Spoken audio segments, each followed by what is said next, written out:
Hello বন্ধুরা, কিতা করেন আপনারা? আলু দিয়ে এমন একটা মজার রেসিপি, এটা কিন্তু আপনারা না দেখলে মিস করবা। এই রেসিপিটা বানানোর লাগি প্রথমে আমি এখানে 2টা আলু নিলাম গিয়া। আলু টেন বালা করে কুচি করে লাইলাম। 2টা আলু কুচি করার পরে আমি একটা কড়াই বয়াই দিমু। এখানে আমি পেঁয়াজ কুচি, কাঁচামরিচ কুচি আর ধনিয়া পাতা কুচি হাটিয়ে রাখছি। এরপরে আমি একটা কড়াইতে একটু তেল দিলাইমু। তেল ইটেন গরম হয়ে গেলে আমি এখানে আগে থেকে কাটিয়ে রাখছিলাম পেঁয়াজ কুচি, ওটা ছাড়ি দিমু। এটা ছাড়িয়া একটু বালা করে লাড়াচাড়া দিয়া রাখি দিমু। লাল হওয়ার আগ পর্যন্ত আমি এটা লাড়াচাড়া দিমু। যখন আমার পেঁয়াজ কুচি এটা লাল হয়ে যাব, তখন আমি এখানে 1 চামচ মরিচের গুঁড়া, 1 চামচ হলুদের গুঁড়া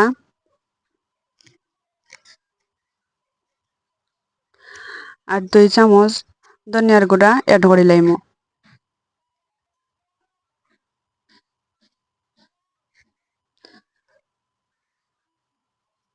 এরপরে আমি এটা আবার বালা করে লাড়াচাড়া দিয়া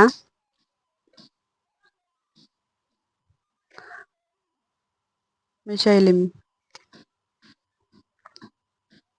একটু পানি দিলাইমু যাতে মশলা এটাই না জ্বলে। এরপরে আমি এখানে এড করে লাইমু 1 চামচ জিরার গুঁড়া, 1 চামচ গরম মশলার গুঁড়া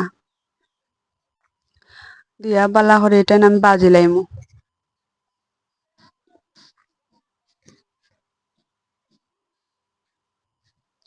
মোটামুটি বাজা হয়ে গেছে। এখন আমি আলু যে কুচি করে রাখছিলাম, আলুগুলা ছাড়ি দিম। পরিমাণ মতো লবণ দিয়া লাড়াচাড়া করিয়া সিদ্ধ হওয়ার আগ পর্যন্ত আমি অপেক্ষা করব। এটা একটু লাড়াচাড়া দিয়া আমি এখন একটা ঢাকনা দিয়া ঢাকিয়া দিলাম। ঢাকনা দিয়ে ঢাকিয়া দেওয়ার পরে একটু পরে দেখবো এটা সিদ্ধ হয়েছে নি। যদি সিদ্ধ না হয় আবার এটা ঢাকিয়া দিলাম। যখন এটা সিদ্ধ হয়ে যাব গিয়া, তখন আমি এটা একটু ভাজা ভাজা করিলাম। মোটামুটি ভাজা ভাজা হয়ে গেছে গিয়া। এখন আমি এখানের মাঝে একটু কাঁচামরিচ কুচি আর ধনিয়া পাতা কুচি দিয়া লাড়াচাড়া দিয়া নামাই দিলেও রেডি আমার আজকে আলুর ফুর।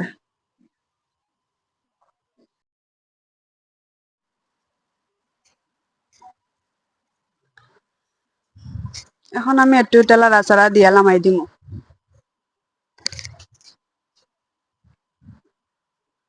এরপরে আমি একটা বাটির মাঝে 2 কাপ পরিমাণ আটা নিমু।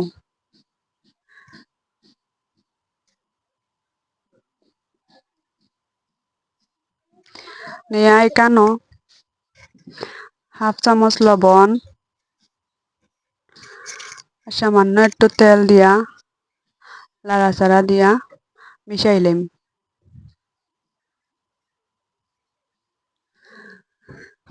এরপরে আমি এখানো গরম জল দিয়া বালা করে এটা মাখাইলাম। আপনারা কিন্তু অবশ্যই এখানে গরম জল এড করবা। গরম জল দিয়া বালা করে মাখাইলেও রেডি। এখন আমি একটা একটা করে গোল্লা বানাই দিব। আমি একটু বড় সাইজেরও বানাই, একটু বড় সাইজের হইলে ভালো হয়।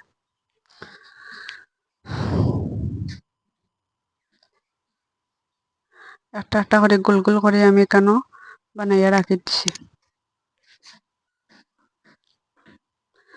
এরপরে আমি এখন রুটি বানাই দিম।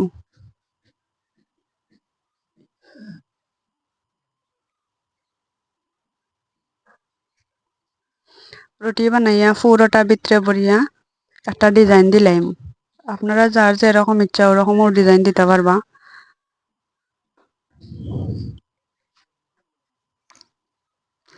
আমি এখানে পুরোটাই দিলাইলাম রুটির মাঝে দিয়া। ওই দেখুন আমি সাইডটা বালা করে বন্ধ করে লাইমু, যাতে আর পুরোটাই না বার হইয়া যায়। এরপরে এটা যদি জয়েন্ট না লাগে আপনারা এখনো পানি দিলাইবা, দিয়া ওটা জয়েন্ট করে লাইবা।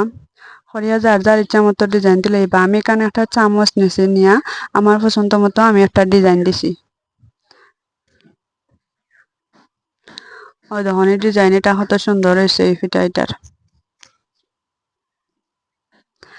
আপনারা যার যেরকম ইচ্ছা ওরকমও ডিজাইন দিতে পারবা। তো একটা একটা করে আমি সবটি ফিতা বানাই লাইছি। বানানোর পরেও দেখুন আমার এখানেও অনেকগুলা ফিতা হয়েছে কিন্তু। দেখুন কতগুলা ফিতা হয়েছে। এই ভিডিওটা যদি আপনারা ভালো লাগে তাইলে অবশ্যই ফলো দিবা আর লাইক কমেন্ট শেয়ার করবা।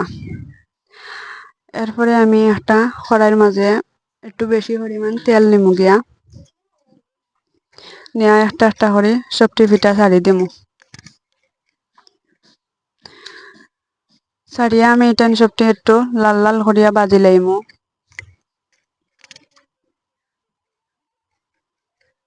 আমার এই পিঠা এটা তরে এক সাইড হয়ে গেছে গিয়া। তখন আমি এটা উল্টাইয়া দিলাইম।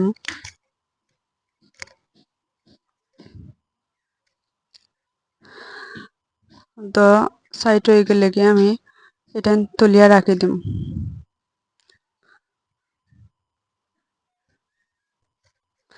তখন কতগুলা পিঠা হয়েছে। আর বালা তাহকা অবশ্যই ফলো দিয়ে আমার পাশে থাকবা।